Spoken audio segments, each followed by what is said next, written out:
Yesterday, we looked at part one of Donald Trump's interview with Sean Hannity on Air Force One. Remember, the context here is Hannity was invited because he's friendly to Trump. That's really it. Hannity has spent a long time sucking up to Trump. And to the extent that Trump has friends, Hannity's a friend. And so he got invited to do a softball interview. Part two, the stuff they saved for the second part, extra pathetic, particularly childish. And Trump going really low, saying Biden is mean and Biden is dumb. Take a listen to this. This poor soul, this lost soul from the last presidency. And I say that because he was a very mean person. They went after our people, including me, but he was a very mean person. He was not a smart person. In fact, if you go back 30 years ago, he wasn't a smart person. You go back to prime time with him, he wasn't a smart person. Isn't this so presidential? But he was a very mean person. Joe Biden's a very mean person. People don't understand that. Right. They've ruined lives. They've ruined families. They've ruined so many people. They could have ruined me. They tried to ruin me. But we're now in Air Force One flying nicely to the Middle East, right? But they tried to ruin me. But some people weren't able to fight back. Their families have been destroyed. And the level, he knew what was going on, too. There you go. So Biden is mean and Biden is dumb.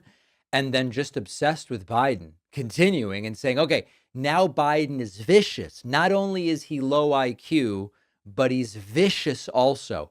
Many of us saying, we've seen no evidence of these traits in former President Joe Biden, but Trump has. Would have used whatever means possible. These are vicious people, and Biden is a vicious person.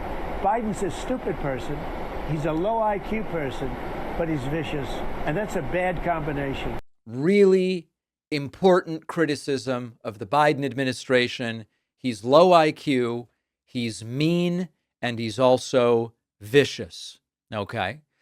The interview was basically Trump just insulting people, going now after George Stephanopoulos from ABC News and referring to the lawsuit, of course. I call him George Slopadopoulos, the George Slopadopoulos show on ABC. ABC's really bad. I call him Little Georgie, so we both have our own little nickname. No, but he's a bad guy. But he's a bad guy. We had to pay me $16 million, so that's good.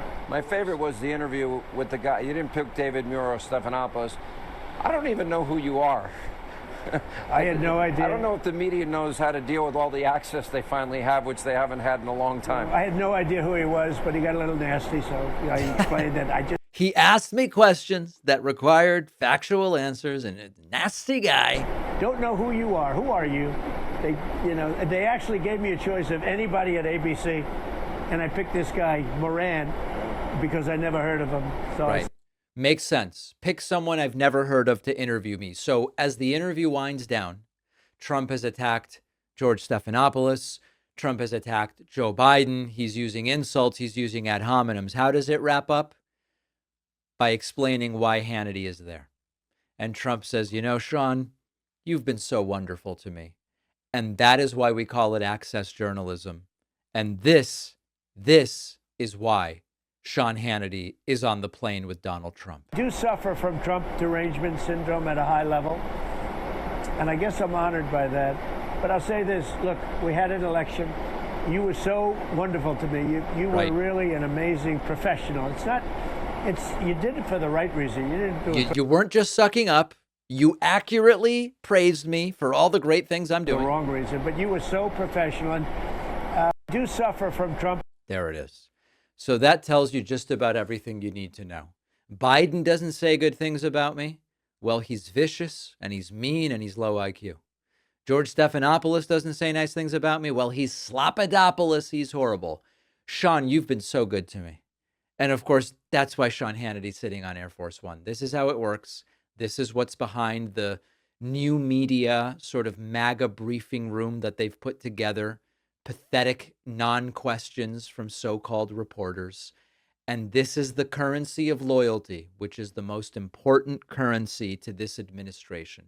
Can you govern like this? I mean, listen, I guess in a sense you can, but what you do is create an echo chamber that as soon as someone attempts to pierce, You go, that's a nasty guy. Ban them, block them, take away their credentials.